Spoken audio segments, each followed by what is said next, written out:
Hello, দিন যাপনের ক্যানভাসের একটি ব্লগে তোমাদের সকলকে স্বাগত। আমরা যে ঝান্ডি গেছিলাম আজকেটার ডে 2। তো এই আমরা চলে এসেছি ব্রেকফাস্ট খেতে। ব্রেকফাস্টে আজকে ছিল লুচি আর তরকারি। তো ওদের লুচিগুলো এত সুন্দর হয়েছিল খেতে। লুচিগুলো কিন্তু আটার, আমরা কিন্তু খেয়ে বুঝতে পারিনি ওরা এত সুন্দর বানিয়েছিল। ঝান্ডির ডে 1টা পোস্ট করার পরে ডে 2টা পোস্ট করতে অনেক দেরি হয়ে গেল। কি করব, আসলে অনেক কাজ পড়ে গেছিলো, তাই ভিডিও এডিট করার সময় পাইনি। তো আজকে আমরা ঝান্ডির পুরো গ্রামটা ঘুরে দেখব। আজকে আমরা আর কোনো প্ল্যান করিনি, সাইট সিন করার কোনো প্ল্যান করিনি। আমরা ঠিক করেছিলাম যে আজকে আমরা ঝান্ডির গ্রামটাই, আমাদের হোমস্টে যেখানে ছিল সেই হোমস্টের চারিদিকটা একটু ঘুরে দেখব, প্লাস রাস্তাগুলো এক্সপ্লোর করে দেখব। এই যে গ্রামের একটা বাড়ি দেখা যাচ্ছে। তো এই আমরা বেরিয়ে পড়েছি, আমি মা বাবা তিনজনে গেছিলাম। তো তিনজনে বেরিয়ে পড়েছি এক্সপ্লোর করার জন্য। এই হচ্ছে রাস্তাটা কি সুন্দর দেখো, একদম মসৃণ সুন্দর রাস্তা। তো এই রাস্তা দিয়ে আমরা হেঁটে চলছি, খুব ভালো লাগছে। কিন্তু দুঃখের বিষয় সেদিনকে খুব মেঘ ছিল, এত মেঘ ছিল যে চারিদিকের কিছু সেরকমভাবে দেখা যাচ্ছিল না। তাও যতটুকু সম্ভব ভিডিও করেছি, যতটুকু সম্ভব তোমাদের দেখাচ্ছি। এই দেখো যেতে যেতে একটা ছোট্ট চা বাগান পড়েছে। তো এই যে আমার মা বাবা যাচ্ছে, মা বললো একটা ফটো তুলে দে। তো আমি বললাম দাঁড়াও ভিডিওটা করে নিই, তারপর তোমার ফটো তুলে দিচ্ছি। তো এই আমরা আবার যাওয়া শুরু করলাম। এই হচ্ছে চারিদিকটা দেখে নাও। কুয়াশার মধ্যে যতটা সম্ভব ভিডিও করা ততটাই করেছি। তো দেখতে থাকো তোমরা ঝান্ডির চারিদিকটা।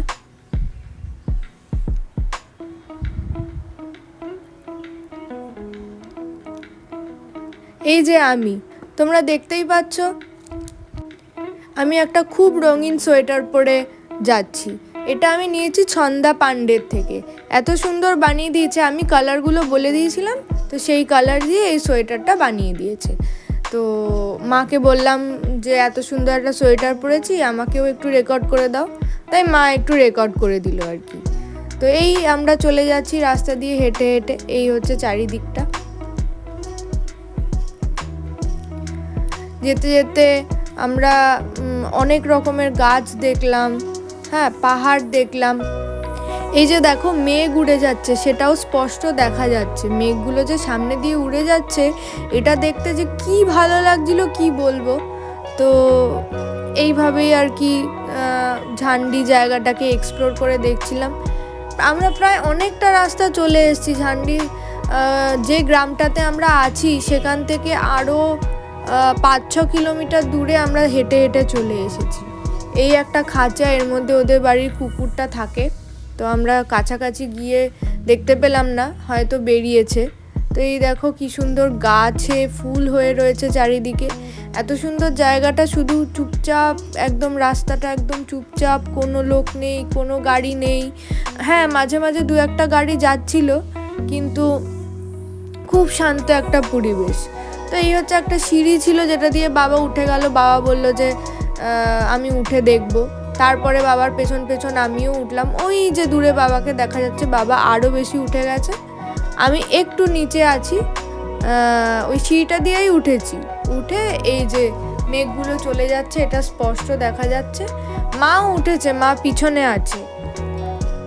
তো এইবার দেখো রাস্তাটা একটু এবড়ো খেবড়ো, কারণ মেন যে রাস্তাটা দিয়ে আমরা হেঁটে হেঁটে যাচ্ছিলাম সেইটার ডান দিক দিয়ে একটা রাস্তা নেমে গেছে। তো আমরা ভাবলাম চলো গিয়ে দেখা যাক কি আছে। তো সেই রাস্তাটা এরকম এবড়ো খেবড়ো, এই রাস্তা দিয়ে গাড়ি চলে না, এই রাস্তাটা দিয়ে জেনারেলি সাধারণ মানুষই চলাফেরা করে। আমাদের সাথে গ্রামের কিছু মানুষের দেখা হয়েছিল, তাদেরকে জিজ্ঞেস করলাম এই রাস্তাটা কত দূর যাচ্ছে। বলল আর কিছুটা গিয়েই একটা গ্রাম আছে। কিন্তু দুঃখের বিষয় আমরা প্রচুর হেঁটেও কোনো গ্রাম দেখতে পেলাম না। আসলে পাহাড়ি মানুষদের কাছে এইটুকু মানে আমাদের কাছে অনেকটা ডিস্টেন্স। ওরা বলে দিল একটুখানি, তো আমরা হেঁটে সেই জায়গায় পৌঁছতে আর পারিনি। এই যে আমরা দাঁড়িয়ে পড়েছি, মা বাবা দাঁড়িয়ে পড়েছে। তারপর বাবা বলছিল চল চল এক্সপ্লোর করে আসি, ঘুরে আসি, কিন্তু মা আর আমার পায়ে এতক্ষণে ব্যথা হওয়া শুরু হয়ে গেছে, কারণ অলরেডি আমরা 7-8 কিলোমিটার হেঁটে ফেলেছিলাম। তো চলে যাচ্ছি, এখনও হেঁটে যাচ্ছি, চলে যাচ্ছি।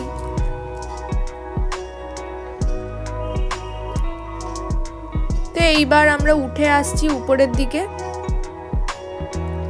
এই যে এরকম ফুল হয়ে রয়েছে পাহাড়ে, এটাই দেখার বিষয়, এত সুন্দর সুন্দর কালারফুল ফুল হয়ে থাকে, সেগুলো দেখে একদম মন ভরে যায়। পাহাড়ি প্রত্যেকটা বাড়িতে যেমন ওরা সাকিউলেন্ট গাছ বানায়, সেরকম রাস্তার ধারেও কিন্তু এরকম দেখো, এরকম পাতাবাহার গাছ, কি সুন্দর পাতাগুলো, এরকম ফুল, সুন্দর সুন্দর ফুল এমনিই হয়ে থাকে, মানে এগুলো যে কেউ তৈরি করেছে সেটা নয়, এমনিই তৈরি হয়ে গেছে।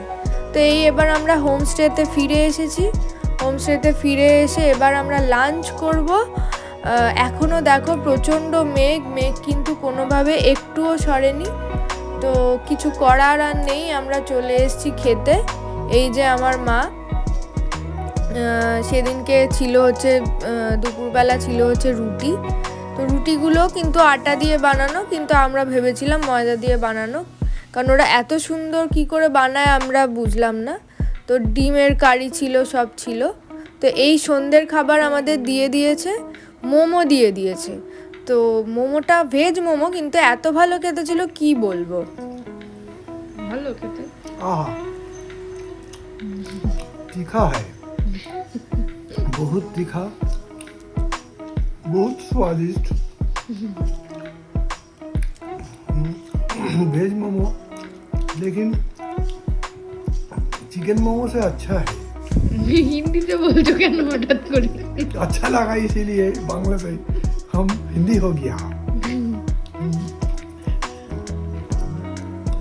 ठंडी का मोमो खाते मेरा ठंडी दूर हो गया।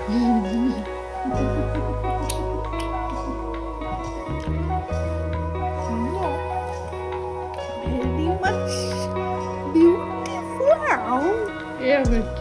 beautiful. তো তোমরা শুনেই নিলে মোমোটা কেমন খেতে ছিল।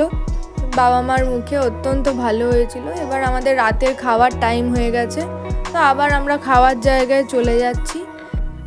এই সময় আমরা পরের দিনের প্ল্যানটাও করে নেব খেতে খেতে।